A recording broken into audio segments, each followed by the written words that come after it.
All right, good morning, everyone. My guest today is the creator of the World Bachata Festival in Malaysia. Back in the day when no one liked bachata. So she was one of the first. So welcome, Liitha Krishnan. How are you, my dear? Good, thank you, Rodney. How Thank you is for inviting me. how is the pandemic coming along in the country? Malaysia seems to be good, and we are back to our normal life. Oh, But really? yeah, back to normal life, but no dancing.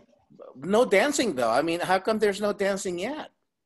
No, I don't notice that no dancing, no studios are open yet. So we are struggling with the studios right here. Yeah, yeah, and there are no dance events like festival there for sure, right? No, no dance studios, no festivals. It's only gathering with 250 people. That's it. Where you at exactly? Are you at KL or somewhere else? No, I'm somewhere else. It's called Klang. Oh, okay. Yeah. Out of Klang is about an hour drive to Kuala Lumpur. Okay. Yeah. Now, tell me about your story about how you got into bachata, and then we'll tie that into getting into the having the idea of the World Bachata Festival. Okay, I started dancing way back in my late 20s. Then started with salsa. Yeah. I took samba, whatever there was in Latin, I took that. And came with salsa. Then I fell in love with bachata when I saw it in the club. It was easy. That was Okay, easy, right? easier than salsa. Yeah. Yeah, then I thought, okay, that was my dancing is my passion. So I thought, okay, why don't I have a festival in Malaysia? In 2010, I started it. It wasn't easy because, no, it wasn't. It was a very tough ride for me the first year Yeah. because people were like, are you sure you're going to do bachata in Malaysia? Okay, I said, yeah. And everybody went like, you sure? You want to do this? And I was, oh, Liitha, you shouldn't do this. It's bachata. I like, no, because there was bachata wasn't famous in Malaysia at the time. Yeah, It, around that year, like 2009, 2010, bachata was not known yet all over the world, you know. no, Yeah. but I loved the dance. It was sensual. It was easy. I love the music. Then I told myself, no, I'm going to do it. So I did it in 2010. Mm. And we had good response. The first artist I invited was Ohe. He was a big supporter for me, Yeah. the person who does Dallas Festival. Yeah, he's a good friend of mine, and we were partners at the first bachata festival in the USA. He's a good guy. Yes, he is. He supported me the first year, Yeah. and he will guide me through and say, "Oh, Litano, this is the first year. How are you going to do this?" And he will always call me and find out things. Yeah. So that's how I started with Bachata Festival. And then But I planned everything. later on, you Sorry? invited some big names like Nestor and them from Australia, right? Yes, I brought Nestor. I brought Gabriel and from Spain. Frankie Martinez was last year. How was Frankie Martinez? Was there a lot of people taking his workshop? Yes, it was amazing.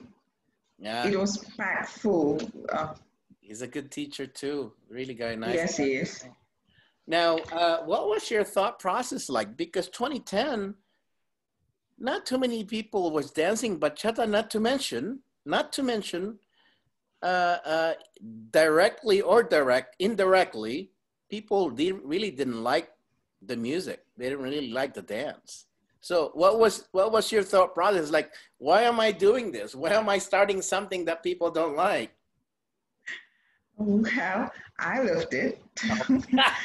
Yeah, I loved it. I told myself, I said, I think I saw your website once before actually I started. yeah, And then I thought, oh, okay, bachata seems to be good. So when I started here, it was a very difficult thing, I would say it is. But when I started promoting, with my surprise, the first year we had about 280 people. Yeah, that's not bad. Not bad at all. Yeah. Yes. And we had foreigners coming in, and we had a lot of locals supporting me at the end. And everybody's like, okay, it's happening, kind of thing. And I must say it was a success in the first year. That's good.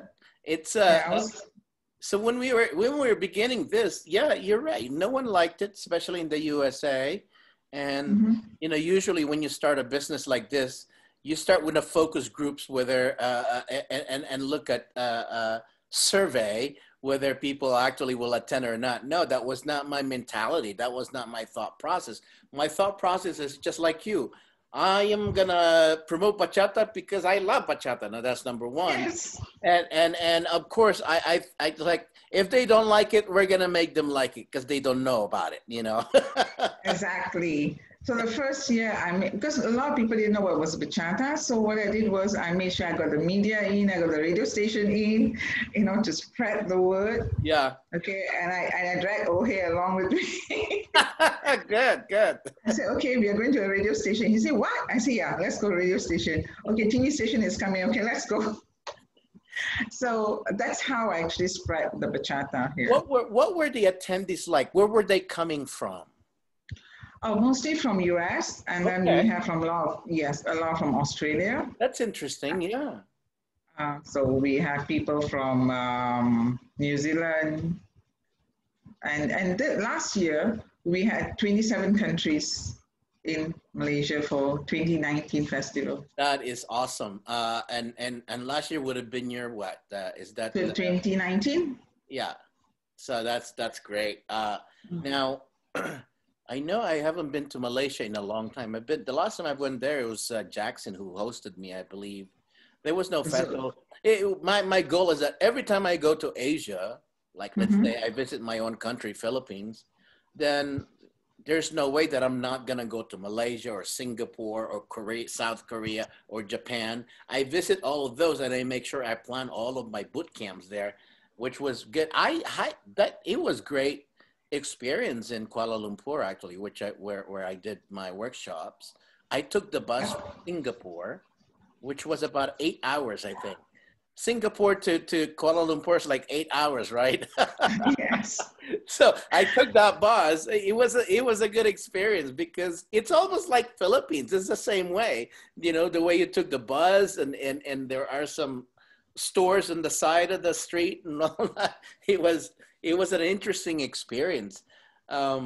So you said you have a dance studio, yes? Yes, I do. Now, what do you guys offer? Do you guys offer any types of dancing, yeah? Yes, we do Bollywood, Zumba, salsa. Gibson teaches, and he also teaches bachata in my studio. I'm quite curious about this Bollywood dances. Do people actually attend it? Yes, they do. Interesting. Yeah, really. My daughter is a dancer, so she does Bollywood, she does Latin jazz, hills, yeah. So when they do Bollywood, is it almost like a type of like aerobic things type of class, or just learning the steps or partnering? Learning the steps, they have partner also. All right, they also have like how we do lady styling. Yeah, they also have that. Okay, so yeah, they have both. Actually, it's not it's not like Zumba or anything like that. It's very technical. Okay. That's what I thought. Now, when you do this festival, when you planned it, you know, when you pre-planned it, what do? You promote everywhere in Asia, or I mean, besides the social media, of course, but do you have any ambassadors from each country? Yes, I do. I have ambassadors from each country, and I also do advertisement in certain countries where I want people to come in. Yeah. So like I get into magazines. I think the last we had was Salsa magazine. Oh, okay. Okay, so I get into that, and Nestor helps me with his students, and then I have Ana Palma. I think you know Ana Palma. Ana from Philippines, yes. Yes. Okay, so she brings her students. So we have ambassadors from everywhere. So I get them to help me. What's the airfare like from the Philippines to Malaysia? How much is it If in I US if I dollars? okay, if I purchase much earlier, normally I purchase my tickets very early, Yeah, about 200 not USD. bad. Yeah, that's not bad. Yeah. So even from when I brought Nestor from Australia, it was about 400 Aussie. Yeah, because Australia is close by, right? Yes. Yeah, yeah. Now, That's right. so what's your festival like? Do you do it at a hotel? Do you do it at several locations or what? No, I do not the hotels because they're very expensive. Yes, they are. Especially Okay, in Asia, especially in Asia, right? yes, it's very expensive. So I try and get auditoriums. We had normally an auditorium. My first year was in the club. Okay, Okay, because you don't know how many people are coming, that's true. and so that was a very small one. Then eventually, I put in the auditoriums. So auditorium were taking about 700-800 people. So Wow. yeah, So so when does it happen? What date? What month? November, every year in November. Okay, so what's your plan for this November? Is it happening? No, it's not happening. Just I like all said festivals. no, no festivals. I invited you in 2016. Really? Yes, 2016. Oh my. Look into your messenger is there, and I and I get, think I have 3 accounts on Facebook. When people message me, uh-huh. usually if they don't tell me, they message me, and then I can't see it because sometimes it gets buried with many messages. Because I get a lot of messages like every day. I get like hundreds. Some of them are spam, so Okay. so I don't bother. It's like I've never seen it. I've never seen your No, invitation. Oh you my God. replied. You said you had a festival in that month. Oh, okay. So I remember that. Was that was November? Probably because I had Hawaii or something, right? Yes, that's right. Ah, okay, okay, that makes sense. Yeah, but I would love to be at your festival one of these days. We'll see what happens. We'll see what happens with this pandemic, right? Yes, that's right. So So what I'm gonna make sure is that when I go to your festivals, then I could plan my trip to Asia, all over Asia, which I usually do. yes, Yeah, which I usually do. But um, now, from the years you've been organizing, yeah. what are the valuable lessons you learned? Oh, there's a lot. Okay, the bad and the good. The bad and the Okay, good. yes. Okay, we have divas in the festivals. Okay, sometimes it's very difficult to handle them, Very. but okay, but I will take all the difficult part. I will tell my crew, no, give me that. Okay, because for me it's easy. Either you do or you don't, or you pay me back. That's pretty much it. Yeah. Yeah. Okay, so because the reason why is it's difficult to handle divas, and I normally will just ignore them most of the time.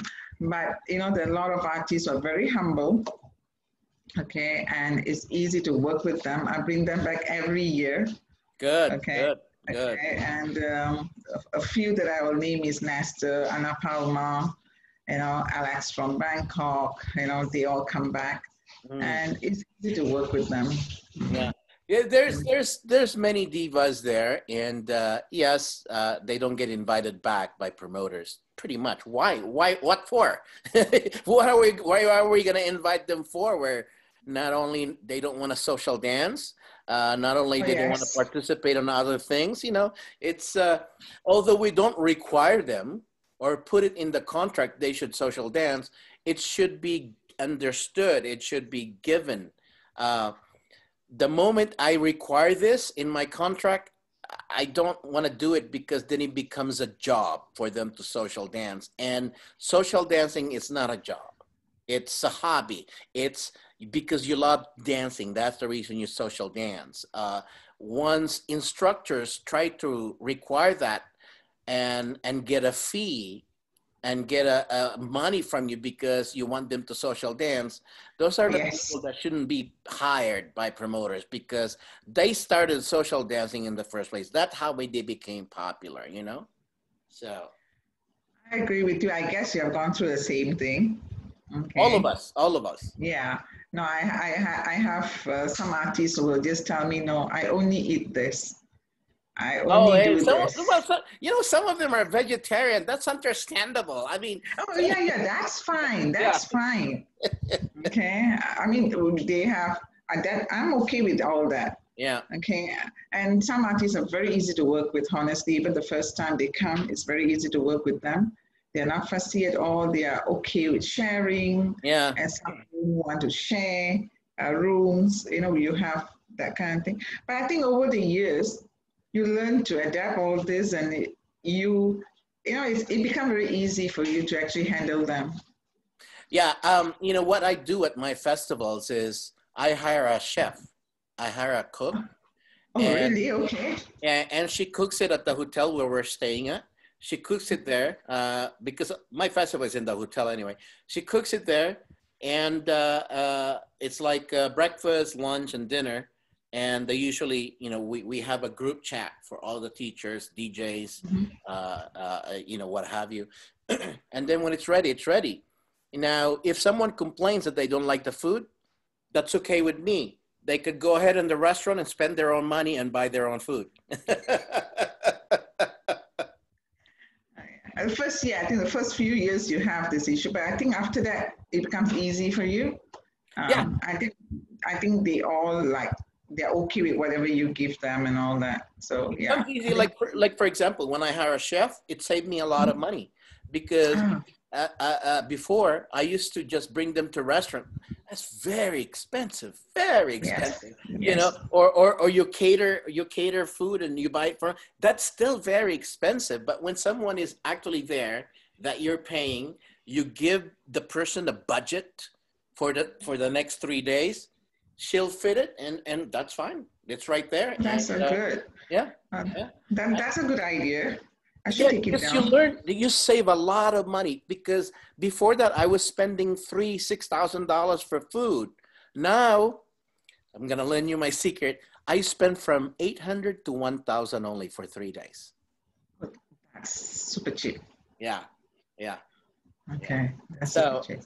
now, who are your who are so you've invited most of the big names already.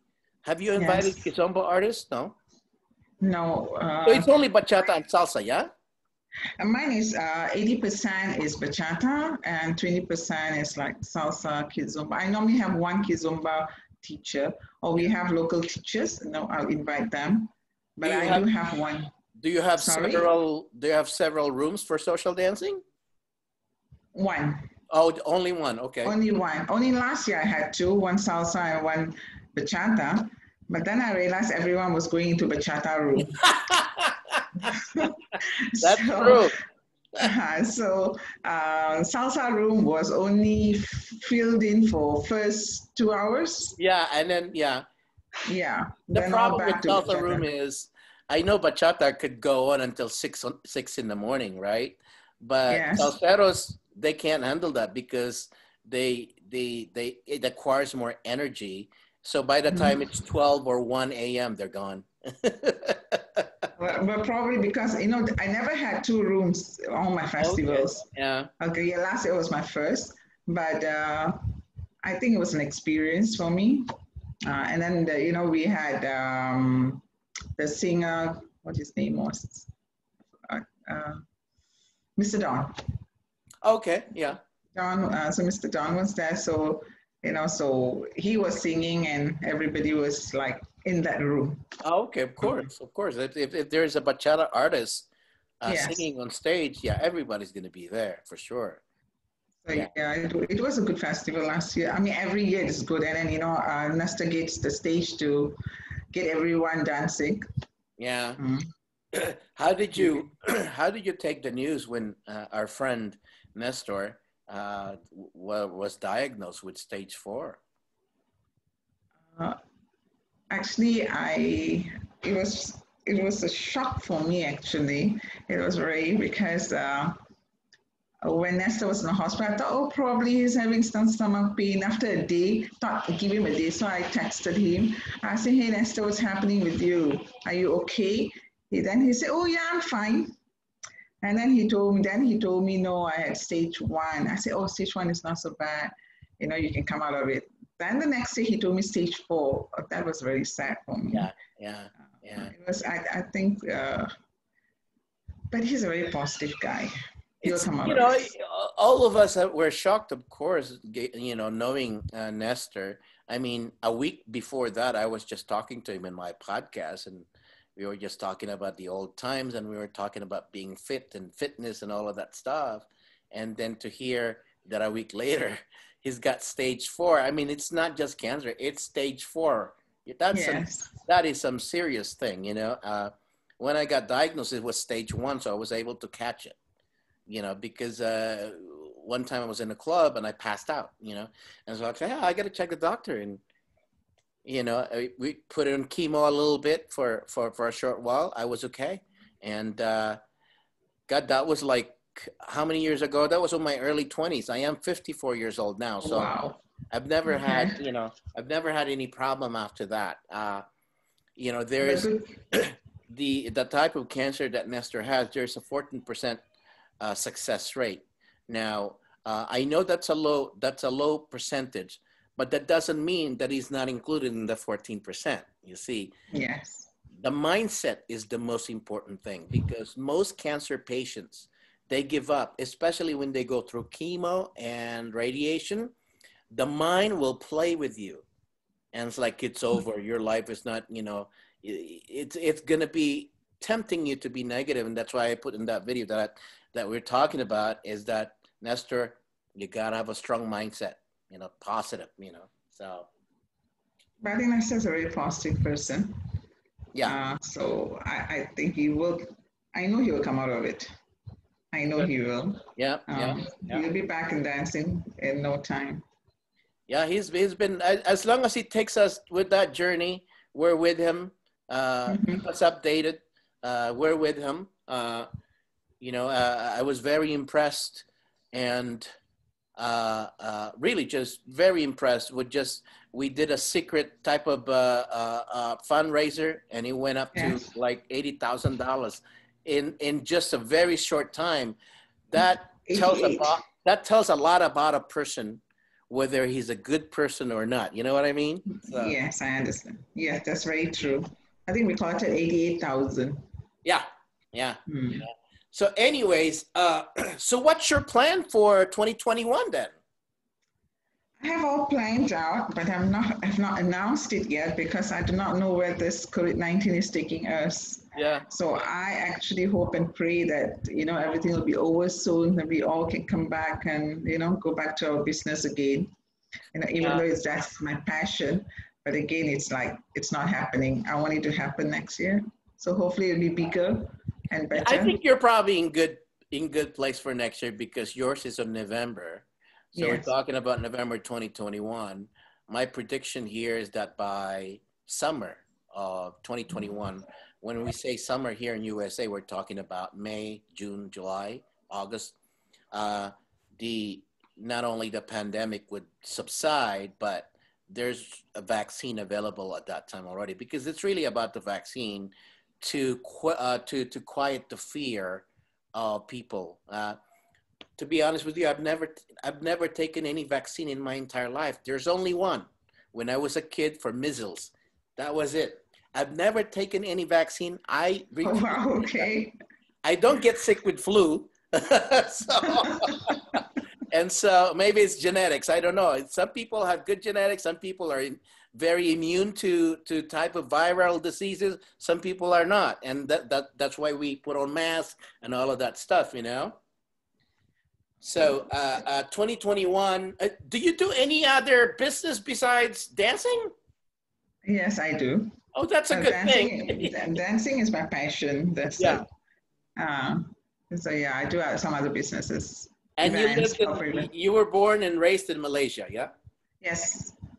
Okay. And what are the languages in Malaysia? Is it, I know you guys speak English very well, but what are your second languages? Okay, actually it's Malay, it's Bahasa, our national language. Yeah. Okay, then we have Chinese here, we have Tamil. It's very diverse, yeah? Yes. Now we have a lot of other races here, but these are the four main language that we actually speak. Oh, I see. Yeah. So But I only speak two language. oh, you got, I'm sure you got several dialects also, right? Yes, yes, we do. And I know this for a fact that some of the dialects you have, they sound like Filipino. So which is sad. But you know, it's you know the history of the Philippines. It's is very much influenced by Malaysia, Indonesia, and there's that thing called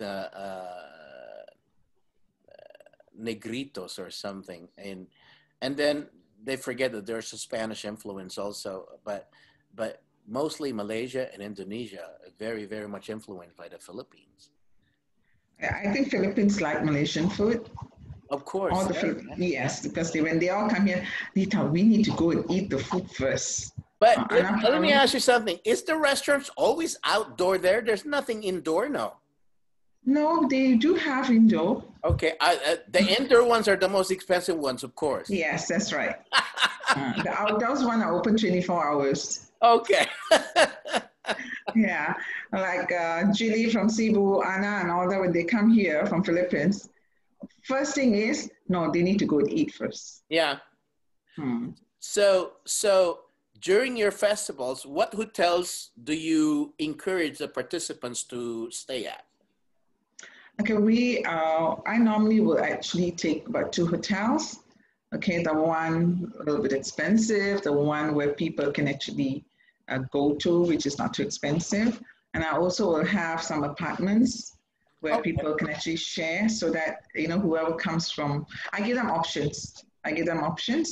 And I get good rates from the hotels, I must say. Yeah. And these hotels are these hotels are close to the venue, yeah? Yes, it's about walking distance. Oh, walking distance, perfect. Yes. I never take hotels that you need to take a cab. I never liked it. Every time I get invited to festivals like that to teach, and oh, your ride is gonna pick you up at 7 o'clock. It's like, come on, guys, you know. It's like I like the walking distance. This is the very idea why we do festival at hotels in the USA, because we don't want the people going away anywhere. You know, they're just in one place. But yes, like you said, if the hotel is a walking distance from the venue, that's perfect. You know. I tell all the artists, I said, look, it's 5 minutes walk. This is your schedule. Okay, get your schedule. So the schedule is everywhere, so you can actually see. And this is your time of your workshop. Just come in. So we don't actually wait. But to be honest, from the time I have actually organized till now, I have no issues with any of the instructors or they coming late to the workshop. Okay, but they will always take extra time during the workshop. That's the only thing. Good. And when what do you call this? The festival, what time does it end? 3 a.m. Oh, that's not bad. 3 a.m. is not bad. Is there a law in Malaysia that you could party until 6 a.m. or just 3 a.m.? Now they have actually shut it down to 2 a.m. So I have to get extra. I have to get permission from them to actually extend to 3. Well, that's only an hour extra. Maybe they would approve it. Yes, because if I were to ask extra like 4 or 5 o'clock, I have to give them a lot of reasons. Yeah. But I think 3 is good because my workshop starts at 9 a.m. That's good. But 9 a.m. Oh, that's true. That's in Asia. It's not too early. 9 a.m. is not that early, ladies and gentlemen. In the United States, people 9 a.m. That's too early, man. But you'd be surprised. People are up by 8 and waiting for the workshops to start because of the time difference. You know. You know, it's like for me right now, it's 9 a.m. For you, it's 12 a.m. maybe. Yeah, at 12 a.m. Yes. Yeah. My God, that's a big difference of time there. So I got confused when you say 11, so I was thinking, oh, I thought it was 11 p.m. here. It'll be 11 a.m. at your side. I know. When you messaged me, I checked. I was like, that was supposed to be Sunday for me. It's like, what? Monday for you, but Sunday for me. I was like, okay, I got confused with the time difference. But now, if you have the money and everything, who are your top 5 teachers that you want to be at the festival? Oh, wow. Okay. There are many of them, but you know, and we're talking about like $5,000 to $3,000. Yes, I know. I got the best of best already. Yeah. Okay. So I got to look into the list again. What are you looking for? What are your criteria in inviting artists anyway? Are they supposed to be good teachers or good performers, or what's your criteria? For me, is they have to be a good teacher. It's very important. Absolutely, yeah. Reason why is people come here, they pay to learn. Okay, performance. Of course, if you're a good teacher, you're going to be a good performer. So that goes without saying. So for me, is teacher is important. Yeah. So when I actually pick the teachers, I actually sit and do my research. I look into all their videos and, you know, ask. Thanks to social media, isn't it? Yes, thanks to social media. And I also actually ask, you know, a lot of organizers, okay, have you brought this person? How is this person? Reason is not to, because it will help me to actually help others, especially the participants. Yeah. Okay, because when they come here, they have to be really good. Yeah, that's what we do as organizers. We ask each other, it's like, hey, what do you think of this guy? I'm planning to invite him. And then the person who has invited that person already can tell you how the person was, you know? Yes. Which is probably the best reference you can ever have, you know? Okay, so what is your website, Liitha, for the festival? It's www.worldbachatafestival.com. See, you're so lucky in securing that name. That's a good name, World Bachata Festival. That's great. Yes. And what about your website for your studio? The studio is shambalatribini.com. Okay. And I'll make sure that send me the links of those, and so that I could put it in the description when I post it on YouTube, okay? Oh, yeah, sure. Thank you so much. But the reason I chose World Bachata Festival, I had a reason of choosing it. It's not just, you know, when I just started, I told myself, I said, what do I want from this festival? Of course, it's my passion. I love dancing. Yeah. Okay, but when you do something, you have to have purpose. So I said, no, I want the whole world to know that Malaysia is doing World Bachata Festival. So that's how the world came. The word world came. I love it. I like the idea of Asia promoters doing this, because usually as Asians, we're usually late. Europeans and Americans are ahead of us when it comes to doing dancing and promoting. I like Asia to be as equal, you know, one of this future and really make a big put us on the map when it comes to the Asian artists, when it comes to Asian promoters, or even Asian DJs and all of that. That's my goal, and to be able to feature some Asian artists amongst all of the artists that I invite. You know, I know that Asia is a little far from the United States. Flight is a bit expensive, of course, but yes, it can be arranged, you know, especially where people wants to teach in Hawaii, and they teach for free because they've never been to Hawaii, you know, and so those are good choices there. But I hope you do well on 2021. I hope we are able to organize in 2021, you know, crossing our fingers, because I've never thought that our business of entertainment will close down like this. I never would have imagined. No. You know? I never imagined this was going to happen, honestly. And, you know, not only Malaysia that I also organized in Nepal. And, you know, 1 week before the festival, we actually had to cancel the Nepal festival. Oh, that sucks. That's not good. Yeah. And so that went like, oh no, you know, everything is spoiled, everything is booked. That was a very tough decision. And by the end of the day, I told myself, I said, no, safety comes first. Yeah, I had the same experience, because my festival was in May, and then the next one was in July. and we had to cancel it, and everything was booked also. The way we organize festivals is we prepare and plan 6 to 1 year before the festival. And what that means is that everything cost is accounted for.